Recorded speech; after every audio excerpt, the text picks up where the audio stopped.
Ladies and gentlemen, I've got a beast woman that's coming up here that's absolutely phenomenal.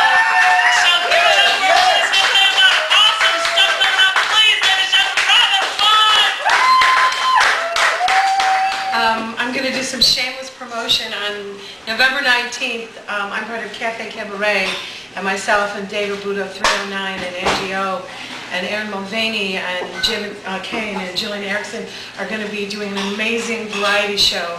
It's early, it's from 6 to 8, it's at Cafe Baloo, 939 Northwestern Avenue, and that's a great way to start out your Friday night. All right. Yes, I need glasses now. So welcome to my journey. I know that you will enjoy the ride. She misses the sex.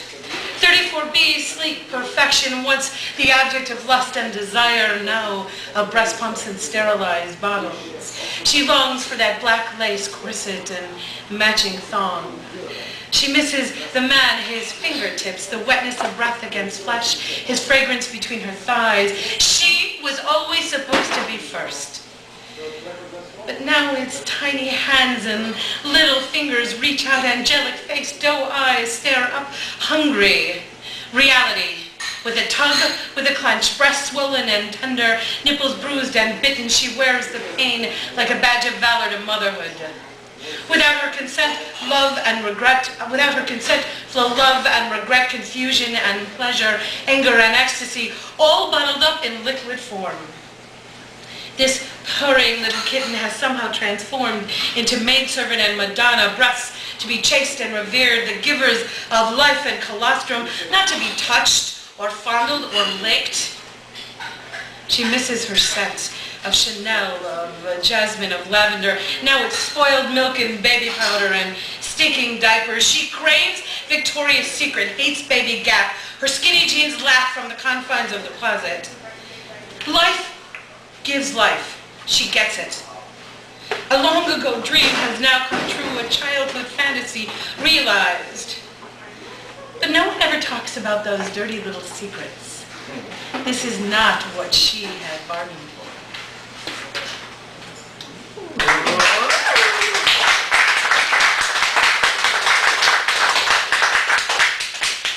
No curtains.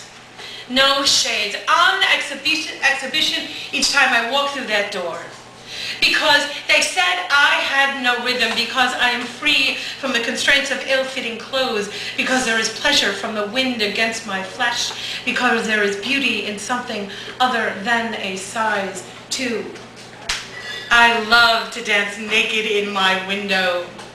Because a 20-something below says I am too old, because the movement of my breasts ignites your passion, because my body is on fire as you trace every curve, because my mother said it was indecent, because I am sexy, I am desired, because eroticism defines who I am.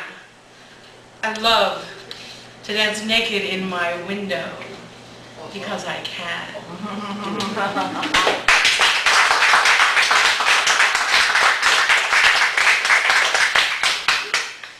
We are addicted to love. The kind Hallmark says is forever, that Valentine's Day bullshit.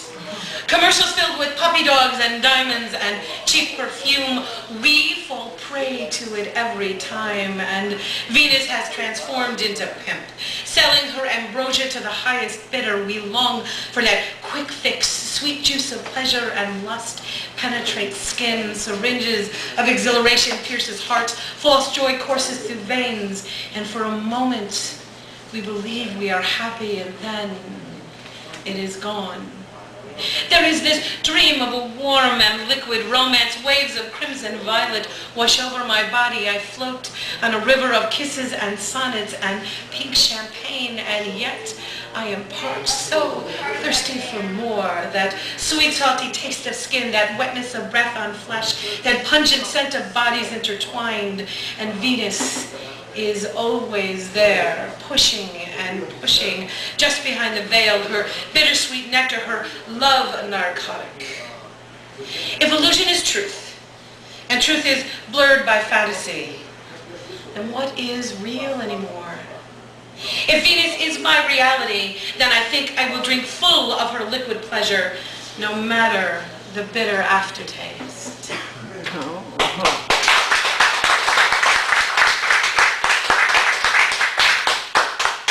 This is called Ode to Online Dating. 15 years and 2 kids. She misses his smile, his kiss, his touch, so much time in between. Who would want her now? Point click. He is just a nice guy, a plain Joe with a beer belly to rest his mug on. If he makes contact, will she respond? Point click. She loves the taste of women, but blood is thicker than happy life. She will honor her parents, marry and spawn. Would he see through her charade? Would he encourage her little secret? Point click. He qualifies for AARP, but likes them young. Too young to see through his real heart, too scared what they might find. Point click.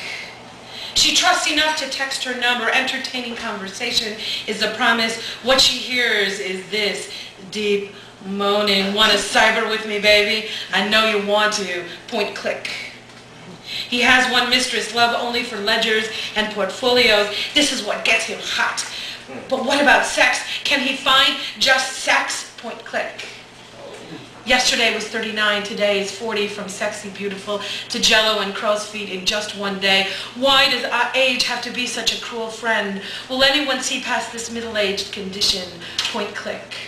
He has kids, she doesn't. He tells her she will never understand. He has kids, his life, his joy. She will never be first. His kids, his love, his joy will always be first. She can never be. Point click. What if I'm not thin enough? What if I'm not wealthy enough? What if I'm not smart enough? What if I'm just too old? Point click. How does she compete? All he wants is a friend and a lover. All she wants is companionship. Why does this have to be so hard? Point click.